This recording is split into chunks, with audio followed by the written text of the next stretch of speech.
Hey, what's up? This is Cedric McMillan, Team Scitec Nutrition Athlete, and I'm here at Muscle and Strength Headquarters, and we're gonna do a little back workout for you, all right? Check it out.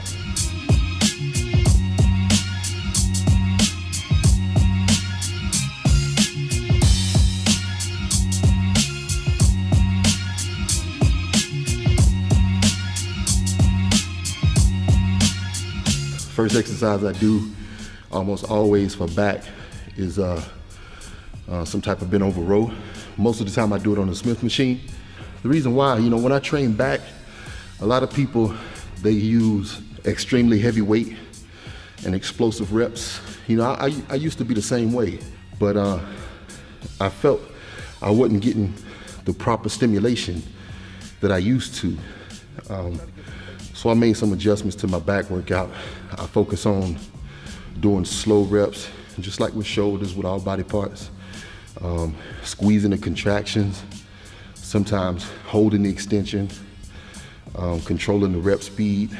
Everything throughout the whole movement is concentrated and focused.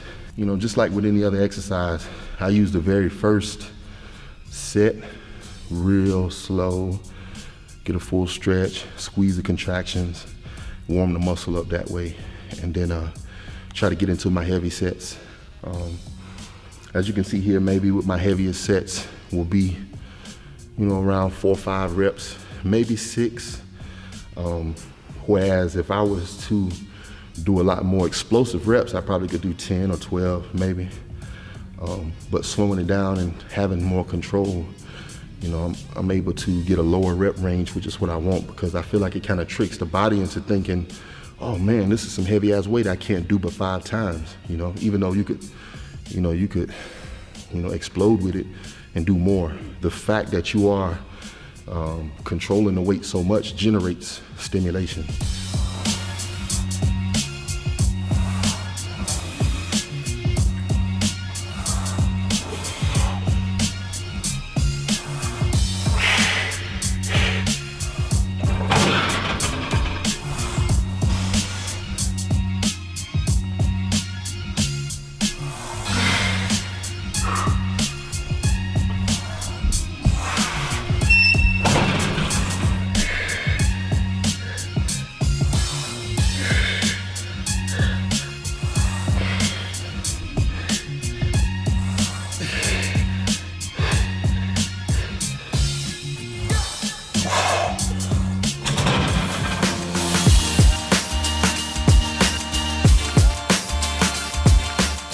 Just imagine the amount of muscle energy it takes to actually control the weight 100%. It takes a lot more muscle energy to control the weight than it does to explode with it, That's a lot of times when you're close to failure, you do your reps faster and you could get a few more, If you're close to failure, try to do your reps slow and see what happens. You can't get much done,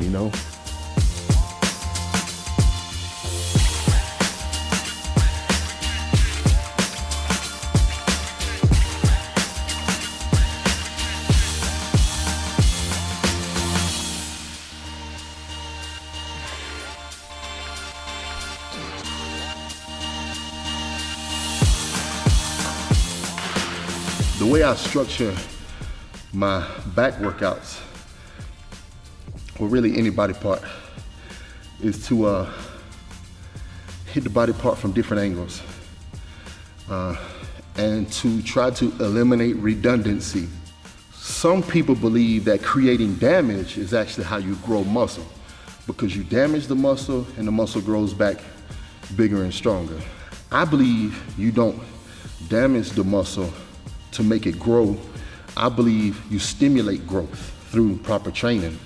You don't have to damage a muscle to make it bigger. All you have to do is properly stimulate it to make it say, oh shit, I need to be stronger so that I can handle this better the next time.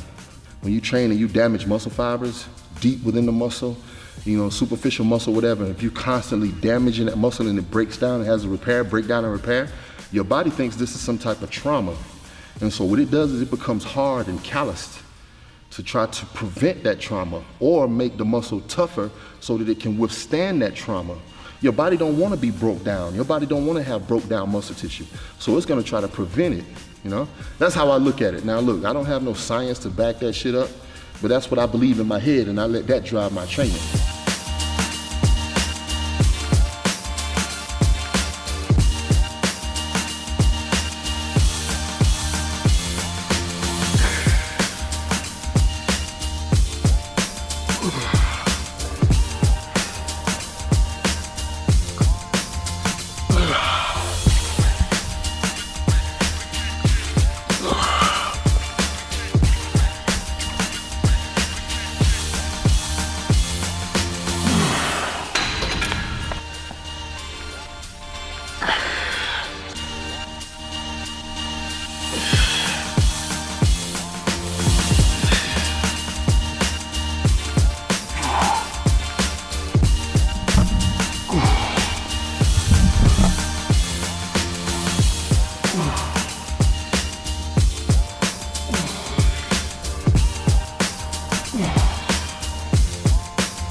All right.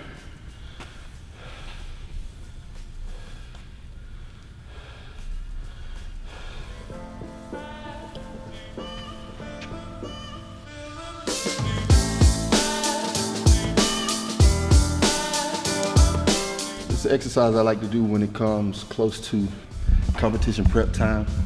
I don't do it much in the off season, but I do this movement so that I can kind of work what I call the superficial lower back muscles. And that's basically the lower back muscles that help to form the Christmas tree, you know, when people on stage and you see the lower back all ripped up. Well, my lower back don't rip up like that, you know, but I've always wanted it, so I try to train it directly like this when I recognize that as a weakness. You know, some people lower backs are ripped up like that in the off season, they just got it, you know, they never really trained specifically for it. And since that's something that I feel like I'm missing, I try to do something specific for it to see if I can improve it at all. Thank you guys for having me, and see y'all soon.